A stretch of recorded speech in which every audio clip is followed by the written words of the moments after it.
Lo curioso es que después de que Plácido Domingo interpretara esta ópera el día 30 de julio de 1991 en el Palacio de la Ópera Estatal de Viana, el público lo estuvo ovacionando durante 1 hora y 20 minutos. Es el récord de la ovación más larga jamás realizada. Si os dais cuenta, 1 hora y 20 podría ser desde que empieza la alabanza hasta que empieza el punto libre, estaríamos todo ese tiempo aplaudiendo, dando palmas. El pobre Plácido tuvo que salir y entrar, ¿sabéis el juego ese que se hace de que sale el cantante y luego le aplauden y tuvo que salir? Pues lo hizo en total de 101 veces, tuvo que entrar, salir, porque el público no le dejaba salir. El anterior récord lo tenía su amigo Pavarotti, y haciendo más o menos en casa la cuenta, no estuve 1 hora y 20 dando palmadas, pero más o menos conté el número de palmadas que daban en 15 segundos y daba así como unas 9.600 palmadas por persona. ¿Y por qué aplaudía la gente en este caso a Plácido Domingo? Seguramente porque querían ovacionar lo que habían escuchado, les había parecido algo maravilloso. Y en cierta manera querían alabar al intérprete y al resto del elenco por la ejecución de la obra. Pero yo os pregunto, ¿realmente era tan merecida esta pompa que tenía él? ¿Tan buena había sido la interpretación?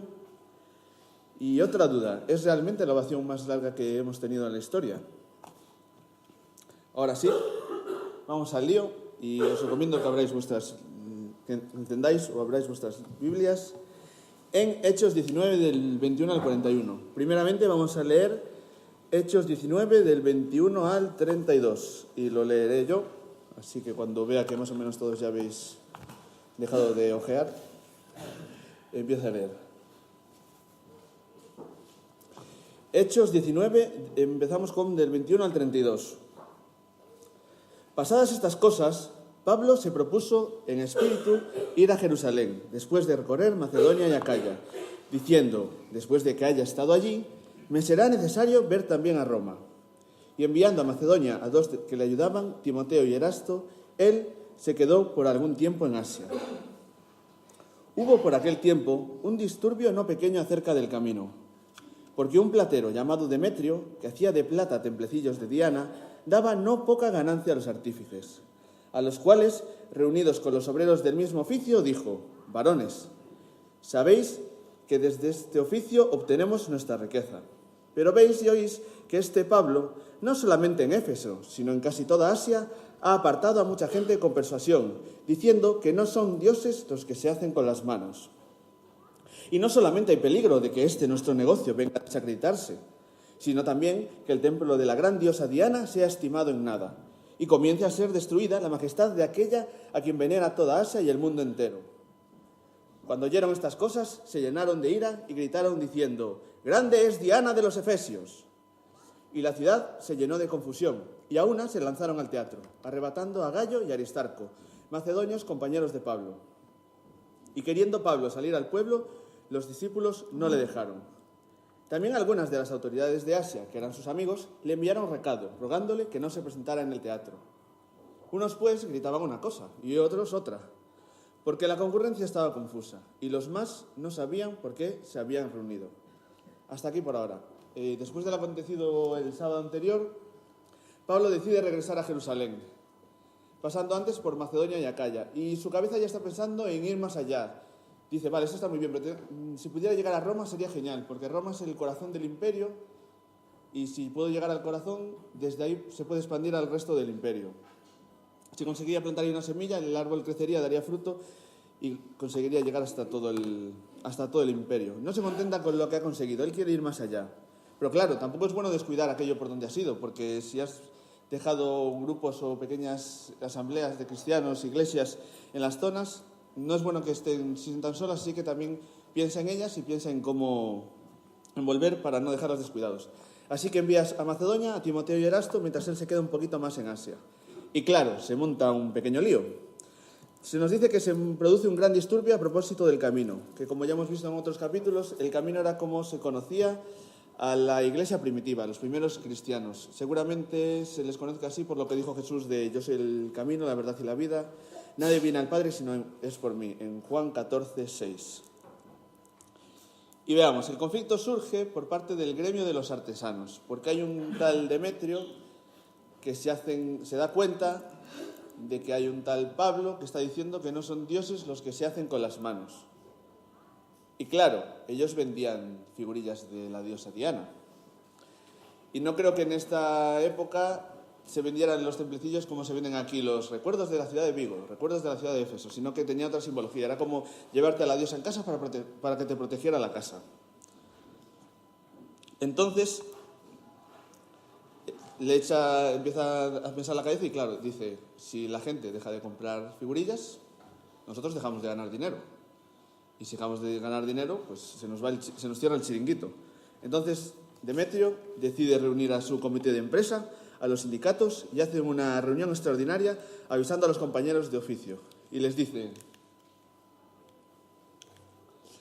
machiños, como no espabilemos y hagamos algo, este Pablo nos quita el chollo y nos manda al paro. Y creo que por esta época no hay ni paro para cobrar. Porque están engañando a la gente, no solo aquí, sino en Éfeso y en casi toda Asia, diciendo que los dioses no se hacen con las manos. Y claro, si los dioses no se hacen con las manos, no se venden. Y si no se venden, la gente no los compra. Y la gente no quiere unas estatuillas que hacen los hombres que no sirven para nada, ni sienten ni padecen. La gente necesita figurillas de dioses y diosas que sean de verdad, a quien venerar, en quien confiar, en quien dejar nuestro auxilio, nuestra protección. Vamos, necesitamos ídolos. Y es que ahora, pensando en nosotros, es nuestro puesto de trabajo. Pero, ¿y si se pone en duda el templo de Diana? Y más allá, ¿y si le quitan la divinidad a Diana? ¿Y se atacan contra nuestra diosa que se venera en Asia y en el mundo entero? Y dicen, no, esto no puede ser. Pues venga, salimos a la calle y a armar jaleo, que nos están quitando el dinero. Entonces se enfurecen, gritan y salen y gritan, grandes Diana de los Efesios. Y la ciudad se alborota. No vaya a ser que la patrona de Éfeso, que es venerada, le quiten su divina majestad. Pero ahora os hago un breve inciso. ¿Quién es Diana? ¿Y por qué es realmente tan importante Diana para ellos? ¿Y el templo del que hablan? ¿Por qué es tan importante? Así que vamos a dar una breve lección de cultura clásica en el que os explicaré. Diana, esta es la Diana típica, que está considerada como la diosa de la caza, de las tierras salvajes, de los animales salvajes y después también de las doncellas y la virginidad. Después también se le incluyó que era la diosa de la luna, porque es la hermana del dios del sol, hijos de Zeus, que es el dios de los dioses, por así decirlo, para los griegos. Diana es el nombre romano que cogieron los romanos de la que sería Artemisa, que es el equivalente griego. No confundir con Atenea, que es la diosa de la sabiduría. Pero ¿qué pasa con Diana de Éfeso? Porque si os fijáis, aquí tenemos una Diana, que es la típica Diana con su arco y con sus flechitas y con el ciervo que la acompaña siempre. Y luego aquí hay una Diana que es un poco rara, porque tiene aquí, no sé si os fijáis, como unos bultitos. Esta Diana era la Diana que se veneraba en Éfeso, y era una Diana que realmente antes no era Diana, era otra diosa, era la diosa de la madre tierra. Pero una vez que se unificó los dioses griegos y cada uno tenía que repartirse, pues decidieron que esa Diana, esa diosa que era una especie de Cibeles, que era la madre tierra, la madre de la fertilidad, pues metieron también ahí a Diana. Le hicieron como un 2 por 1. Y los bultos estos significaban o bien un montón de pechos o testículos de toro, que significaban la fertilidad. Vamos, que la estatua era bastante feucha. Y después el templo. El templo de Artemisa era considerado una de las mejores y más bonitas creaciones de la arquitectura antigua. Era considerada también una de las 7 grandes maravillas del mundo antiguo, tal como las describió Antípatro de Sidón, quien elaboró la lista, entre las cuales estaban los jardines colgantes de Babilonia, el coloso de Rodas, la estatua de Zeus en Olimpa, mausoleo de Halicarnaso, faro de Alejandría, las pirámides de Giza, que es la única que sigue existiendo hoy día, y el templo de Artemisa. Ocupaba un total de 115 metros de largo por 55 de ancho y tenía 127 columnas de 12 metros de altura. Estaba llena de esculturas de renombrados escultores y de pinturas de conocidos artistas, columnas adornadas de oro, plata. Realmente era una joya, un regalo para la vista. Y si queréis verlos, pues ya no podéis, porque de las 127 columnas solo queda una en el sitio, y los godos allá por el 200 y pico lo desvalijaron entero, lo destruyeron, y sus columnas se fueron aprovechando para construir iglesias, calzadas y demás. Así que ahora que sabemos cómo era Diana, que era muy importante para ellos, porque era una de las 12 grandes diosas, y vemos el templo, que realmente era una maravilla, entendemos más o menos que los efesios se enfadaran tanto si les atacaran a una de sus cosas más preciadas. Y para ponernos una ilustración, es como si vinieran aquí a Vigo a decirle a los jardineros del concello que no saben cortar setos. Y vienen y atacan contra nuestro dinoseto. Y dicen, es que esto no tiene sentido. Entonces nosotros todos saldríamos a la calle y empezaríamos a gritar, grande es el dinoseto de Caballero, porque no podemos permitir que esto ocurra. Entonces allí en Éfeso todo el pueblo salió en masa y se dirigió al teatro. Y arrastraron consigo a unos colaboradores de Pablo. Y Pablo dice, hay un montón de gente en el teatro. Qué mejor momento ahora para ir y predicar, porque está todo el mundo reunido y no puede ser que tanta gente esté junta, no podamos aprovechar. Pero sus colaboradores, los discípulos, le dicen, mira, mejor no vayas porque claro, si se enteran que tú estás allí, que eres tú el que ha montado este lío, igual pues no sales vivo, no sales bien parado. Incluso amigos suyos que eran gobernadores de las provincias de Asia le mandan también un recado diciendo, ni se te ocurre ir al teatro porque no pinta bien eso. Ya que podrían reconocerlo, acusarlo, incluso acabar con su vida. Entonces Pablo al final decide no intervenir. Y esto me hizo pensar en que hay veces que creemos que tendremos que actuar, que tenemos que hacer cosas, pero muchas veces es mejor que no actuemos o que nos quedemos parados, porque Dios sigue obrando igualmente. Dios pudo haber permitido que Pablo fuese al teatro, aprovechara esa situación, convenciese a todos de su error y que todos creyeran en el Evangelio, pero no fue así. En esta ocasión Pablo entendió perfectamente que no debía ir al teatro, ya que su presencia allí seguramente sería más destructiva que edificante. Y debemos ser prudentes y sabios a la hora de decidir cuándo debemos actuar y cuándo debemos permanecer al margen en los conflictos. Y dejar que sea Dios siempre el que actúe en cada situación, buscar su guía. Porque muchas veces, con nuestras buenas intenciones, queremos arreglar las cosas, pero no hacemos más que empeorarlo. Así que lo mejor que podemos hacer, como dice en el cartel, es mantener la calma y confiar en Dios. Confiar en sus tiempos, dejar que Él esté al control de todo y buscar su dirección es lo mejor que podemos hacer. Y bueno, volvemos al teatro, porque allí estaban todos, o casi todos. Y aunque ellos no se dieran cuenta, realmente la representación la estaban formando ellos.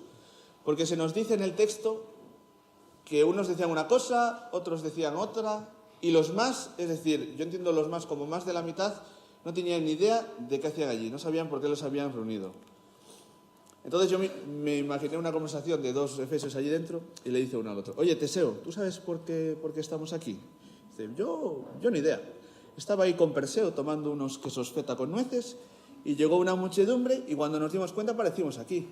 La gente gritaba algo así de grande es Diana de los Efesios, pero las fiestas no son hasta el mes que viene. Dice, igual es una representación especial o un flash mob de esos, sabe Zeus. Lo que quiero decir con esto es que más de la mitad de la gente no sabía que estaba ahí, simplemente habían sido arrastrados por la masa, por el tumulto. Es lo que se conoce como efecto llamada o efecto rebaño, que nosotros los humanos, por regla general, seguimos a las masas. Y si vamos caminando por la calle y de repente vemos que hay un montón de gente reunida en un sitio, decimos, uy, aquí tiene que haber algo o pasó algo, entonces nos acercamos, vemos, intentamos informarnos y a ver qué pasa. Somos como, en cierta parte, como borreguillos, vamos todos así en rebaño, en manada. Y me gustaría comentaros en este caso que hay un experimento social que podéis ver en YouTube que me pareció muy curioso y es que hay una chica que va a la, no sé si al oculista, al dentista, bueno, va a una consulta médica y está allí en la sala de espera y están todos sentados, ella está esperando y de repente suena un pitido. Y al sonar el pitido, todos los que están en la sala, menos ella, que no sabe, se levantan. Se levantan, suena el pitido, se levantan y luego se sientan. Ella, las primeras veces, los mira diciendo, bueno, estos tíos están locos. Pero al tercer pitido que suena, ella también se levanta con todo el grupo. Porque claro, no quería ser una que no formaba parte del grupo. Lo más curioso es que poco a poco van llamando al resto de la gente y ella se queda sola al final de la sala. Y aún estando sola, cuando suena el pitido, ella se levanta y se sienta. Y aún más, viene gente de fuera, que no era parte del experimento, no estaban orquestados como los anteriores, que eran actores, que ven que la chica se levanta y ellos también se levantan.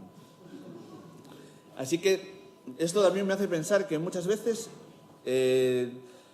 nosotros podemos pensar, esto a mí no me va a ocurrir, porque si yo voy a una sala de espera y veo que suena un pitido y todo el mundo se levanta, yo digo, estos están locos, pues yo no me voy a levantar, porque este pitido no es quien a mí decirme que no me levante.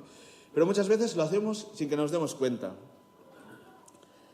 Se meten en nuestra cabeza pensamientos, ideas que vamos escuchando poco a poco, va cayendo gota a gota, el goteo constante, y al final los hacemos parte de nosotros. Y debemos estar atentos a las masas y no dejarnos influenciar por ellos, sino más bien darle la vuelta a la tortilla e intentar nosotros influenciar esas masas, hacerlo de manera positiva, para que podamos ser luz en medio de esas masas. La imagen que aquí os puse es la imagen de los lemmings, que no sé si conocéis la historia, son como unos pequeños ratoncillos, que se creía que cuando tenían que mudarse, porque ya no entraban todos, tenían como una sobremasificación de población, entonces ellos iban todos rectos a un sitio, porque sabían que tenían que ir a ese sitio. Entonces, si había un río por el medio, ellos iban todos en manada, a mogollón, y muchos se ahogan y mueren. Pero no es que realmente se quieran ir y suicidar, es que ellos van todo recto y si algunos pues no superan las dificultades, pero no hacen un suicidio masivo como se creía que era, que se tiraban todos por el barranco, porque sí, simplemente por la mano del hombre, porque fuera, ellos sabían que por ese camino podían ir, pues ahora está modificado, pues ellos simplemente siguen. Vale, seguimos leyendo en Hechos ahora del 33 al 42. Hechos 19 del 33 al 42. Entonces sacaron entre la multitud a Alejandro, empujándole los judíos. Entonces Alejandro, pidiendo silencio con la mano, quería hablar en su defensa ante el pueblo. Pero cuando le conocieron que era judío, todos a una voz gritaron por casi 2 horas: «Grande es Diana de los Efesios». Entonces el escribano, cuando había apaciguado a la multitud, dijo: «Varones efesios, ¿y quién es el hombre que no sabe que la ciudad de los efesios es guardiana del templo de la gran diosa Diana y de la imagen venida de Júpiter? Puesto que esto no puede contradecirse, es necesario que os apacigüéis y que nada hagáis precipitadamente, porque habéis traído a estos hombres sin ser sacrílegos ni blasfemadores de vuestra diosa, que si Demetrio y los artífices que están con él tienen pleito contra alguno, audiencia se conceden y procónsules hay. Acúsense los unos a los otros. Y si demandáis alguna otra cosa, en legítima asamblea se puede decidir, porque peligro hay de que seamos acusados de sedición por esto hoy, no habiendo ninguna causa por la cual podamos dar razón de este concurso. Y dicho esto, despidió a la asamblea. Los judíos empujan a un pobre que se llama Alejandro al estrado, y este intenta pedir la palabra e intenta defenderse.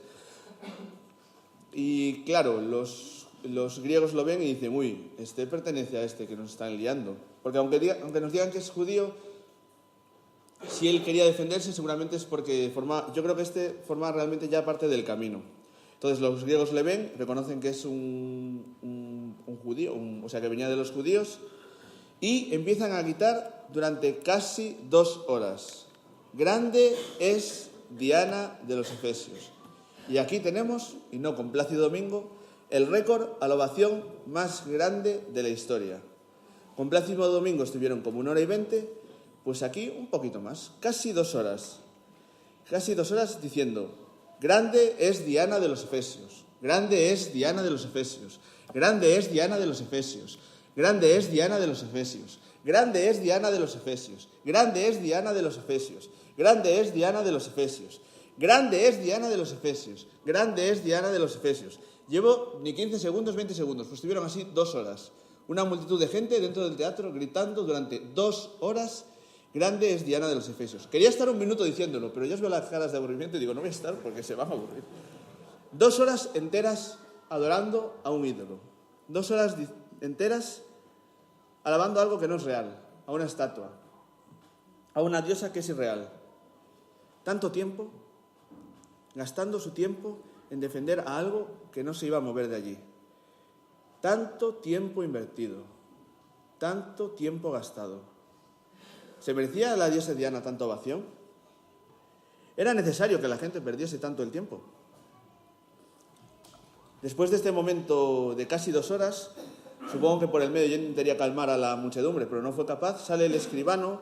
En algunas versiones dicen que es como el secretario general del Concejo Municipal, y después de que consigue apaciguar a la multitud, propone, defendiendo la divinidad de Diana, que si Demetrio y los que tenían algún problema contra el camino, que si tienen alguna queja, que los denuncien a los tribunales, que es donde hay que denunciarlos, que para eso están los gobernadores también, y que con los tiempos que están corriendo, si montamos un cachisclán, nos pueden acusar de causar disturbios. Así que, si no hay necesidad de causar ningún alboroto, venga, cada uno a su casa. Esto también me hace pensar que muchas veces Dios emplea personas que no pertenecen a lo que conocemos como nuestra burbuja eclesiástico-cristiana para solucionar los conflictos, para sacarnos del apuro. Aquí, las cosas que tenían problemas los del mundo, que se los solucionen entre ellos.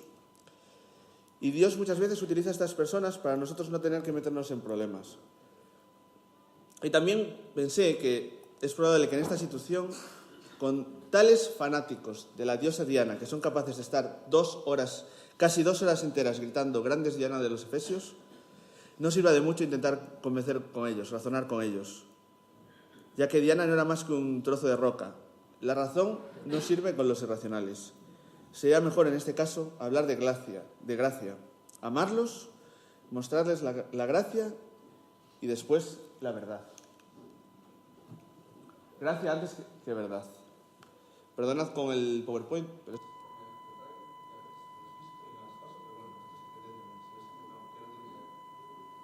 Y para casi terminar, me gustaría dejaros primero una aplicación y después una reflexión.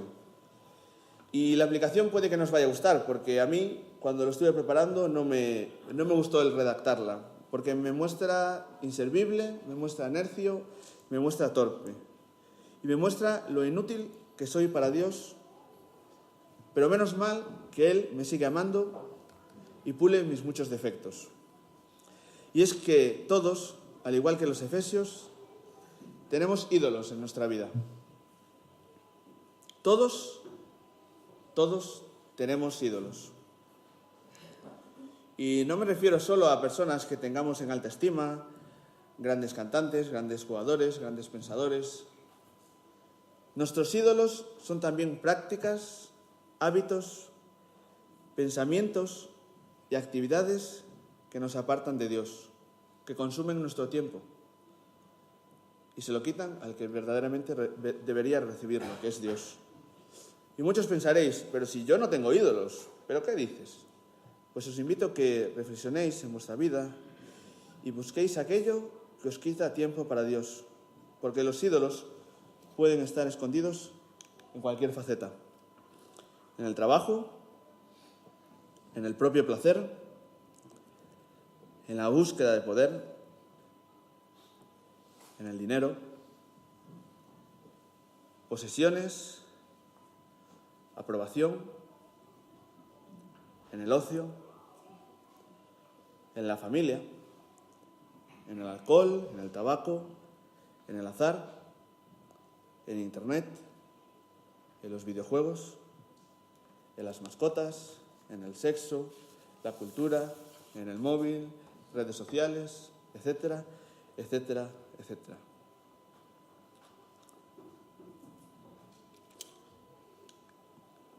Nuestro tiempo está en nuestras manos. Depende de nosotros qué hacer con el tiempo que se nos ha dado.